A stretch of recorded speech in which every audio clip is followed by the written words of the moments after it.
कलाहांडी जिला कोकसरा ब्लॉक कोकसरा जवाहर सरकारी उच्च विद्यापीठर प्रधान शिक्षक श्रीजुक्त सुधीर कुमार पंडा और जमा देवी कर्ममय चाकरी जीवन जून 30 तारिख में अवसर ग्रहण करथिबा बेले जवाहर सरकारी उच्च विद्यापीठ परिसर में एक विदायकालीन संबर्धन सभा अनुष्ठित हो जाइछि। एथिरे मुख्य अतिथि भाव में पूर्वतन धर्मगढ़ विधायक श्रीजुक्त मौसधी बाग, गोष्ठी शिक्षा अधिकारी श्रीजुक्त महेश कुमार भाटी, पूर्वतन प्रधान शिक्षक अशोक कुमार दास, वरिष्ठ शिक्षाविद मीनकेतन प्रधानी, एसएमडीसी चेयरमैन श्रीजुक्त त्रिभुवन नायक, जवाहर सरकारी उच्च विद्यापीठर अवसर प्राप्त प्रधान शिक्षक श्रीजुक्त सुधीर कुमार पंडा और जमादेई प्रमुख मंचासीन होते।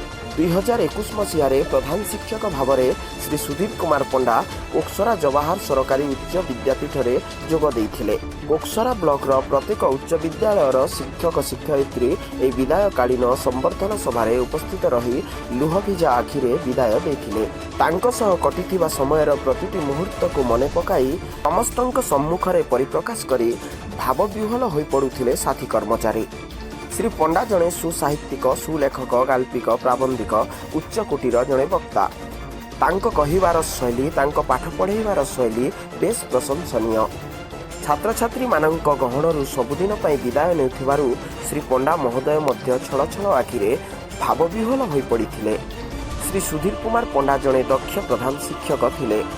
श्री पंडा महोदय चाकरी जीवन विराम नहीं आज आउ एक नुआ जीवन नुआ फर्द आरंभ हैला बोली तांको नुआ जीवन काल उज्जवल और मंगलमय हेउ बोली उपस्थित समस्ते भगवान प्रार्थना करथिले।